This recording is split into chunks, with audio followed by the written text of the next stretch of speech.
welcome to a deep dive, into the life of St. Anthony of Padua. Always a fascinating one. Yeah, and we've got, all sorts of sources here, like scholarly articles, traditional tales of miracles, the whole 9 yards. Really trying to get the full picture. Yeah, and kind of uncover the man behind the stories. Right. And why he's still so popular all these centuries later. Exactly, yeah. I think that's key. Yeah. It's not just what happened, but why these stories have resonated, with people for so long.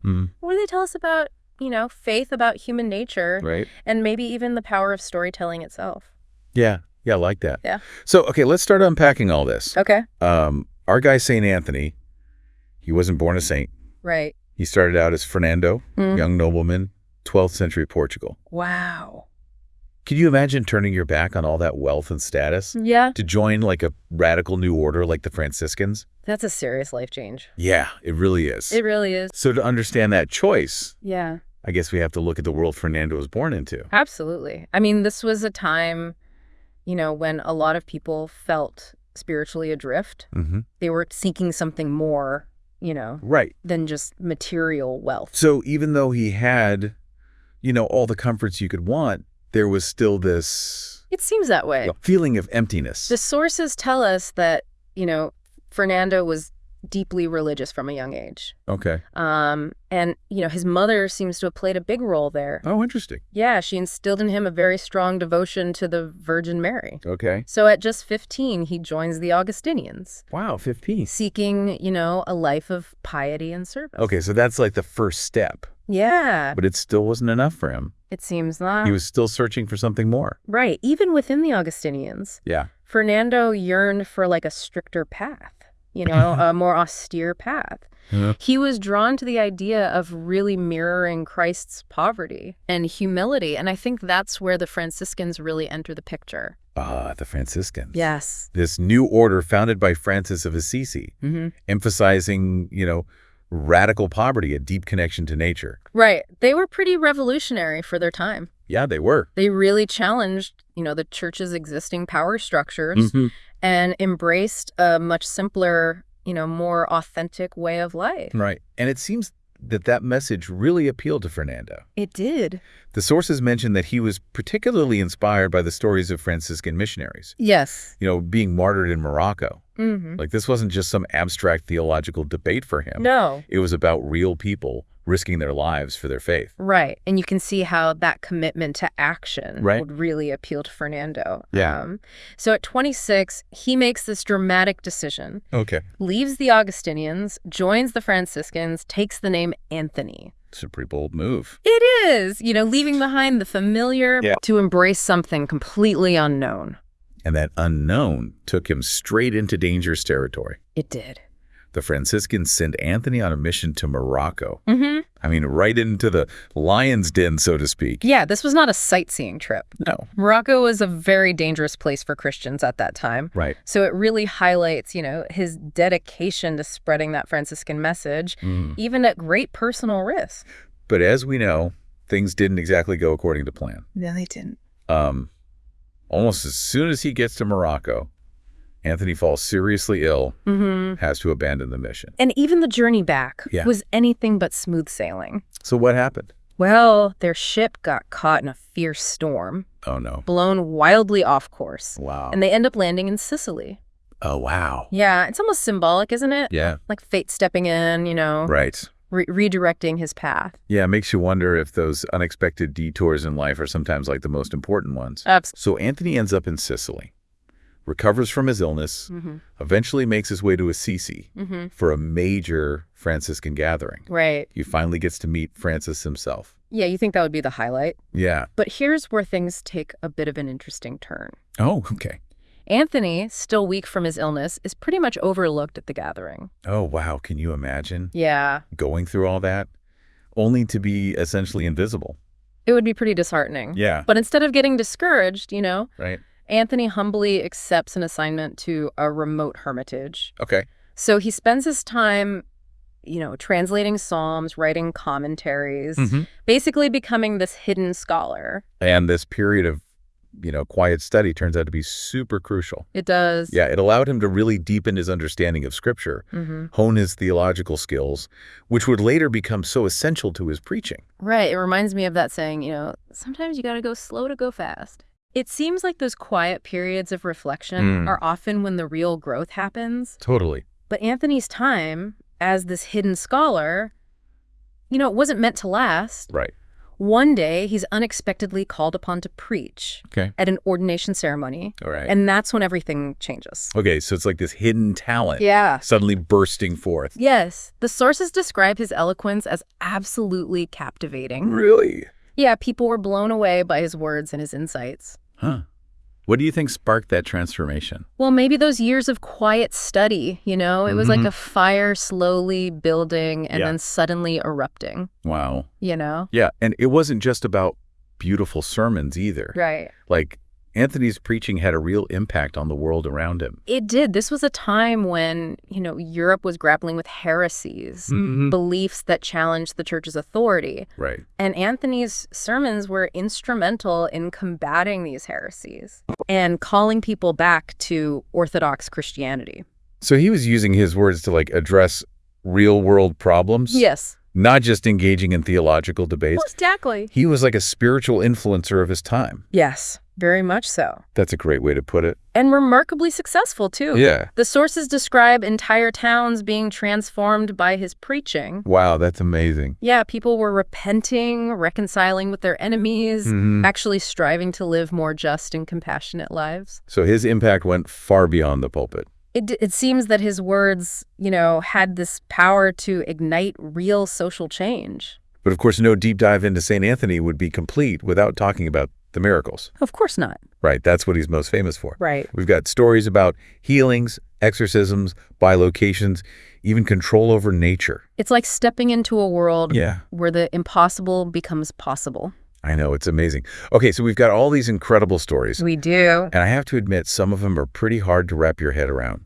I know. Like preaching to fish. Yeah. That one always gets me. It's a classic. What's the deal with that story? Well, it's one of his most famous miracles, for sure. Mm-hmm. And I think it really speaks to, the power of perseverance. Okay. Imagine Anthony, facing rejection Right. from those who should be listening to his message. Mm-hmm.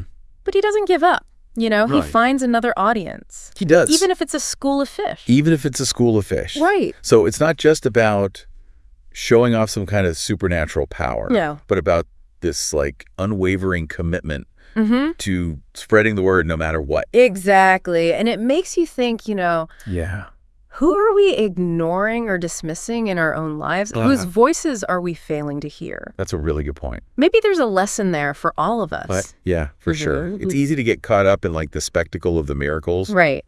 But, there's always that deeper meaning There is. behind them. Like the story of the mule kneeling before the Eucharist. Yes. That one always seemed to emphasize the power of faith and reverence. Absolutely. Even in a creature that doesn't have, right. the same understanding as humans. And it also highlights, Anthony's ability to reveal that power. Yeah. To make the unseen visible. It's like he's bridging this gap Okay. between the earthly and the divine. That's a great way to put it. But it's not just the miracles themselves that are so fascinating. Right.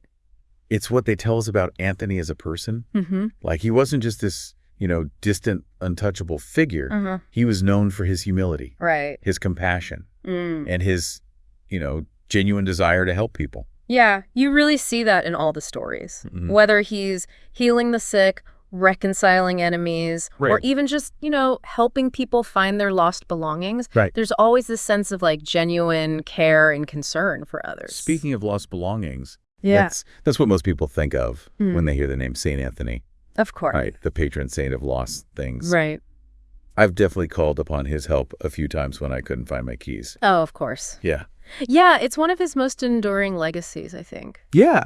But it's interesting how that connection to lost objects has expanded, Okay. He's also invoked by travelers, those searching for lost loved ones.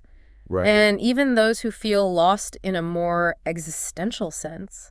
Like when you're feeling lost in life. Exactly. Unsure of your direction or purpose. Right. Like he represents this universal human experience of searching for something. Yeah. Whether it's a physical object or a sense of meaning.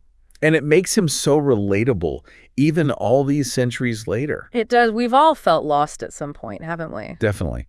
But it's not just about finding what's lost. No. It's about the journey itself. The detours, the unexpected turns, the challenges that force us to grow and evolve. Right. Like Anthony's own life story. Yeah. It was anything but straightforward. It really wasn't. From his privileged upbringing to that radical choice to join the Franciscans. Right. The unexpected illness, the shipwreck. The years of hidden scholarship. Yes. And then that sudden rise to fame as a preacher and miracle worker. It's a reminder that sometimes those most impactful lives are the ones that embrace those unexpected turns and use them as opportunities for growth and transformation. Absolutely. And, it's not just about the grand gestures or the miraculous events. Right. It's also about those, everyday acts of kindness and service. Absolutely.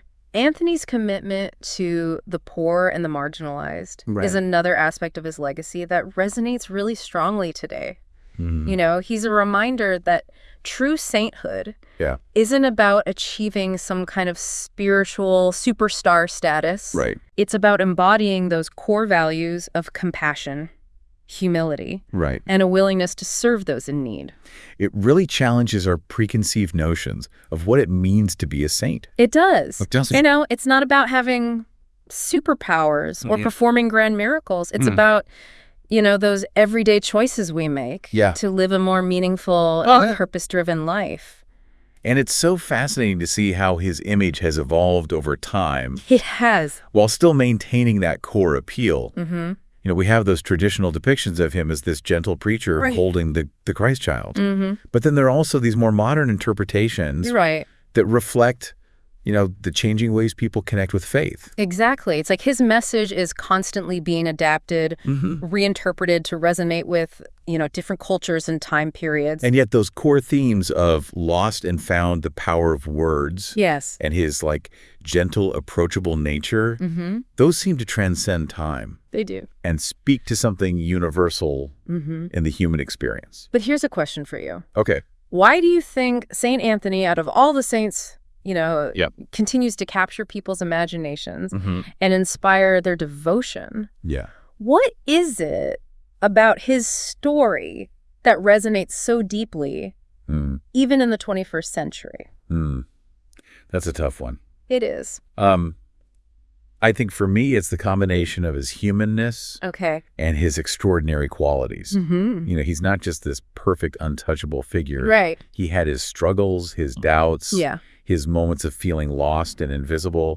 But through it all, he persevered. He did. He followed his calling. Right. And he used his gifts to make a real difference in the world. I think you're onto something there. Yeah. It's that blend of the ordinary and the extraordinary, the human and the divine that makes him so compelling. Yeah. He represents that potential that exists within each of us. Yeah. To live a life of purpose and meaning, even when faced with challenges and setbacks. It's almost like he's saying, hey, you don't need a halo to be a saint. Right. You just got to try, keep striving for something better. Yeah. Even when you mess up.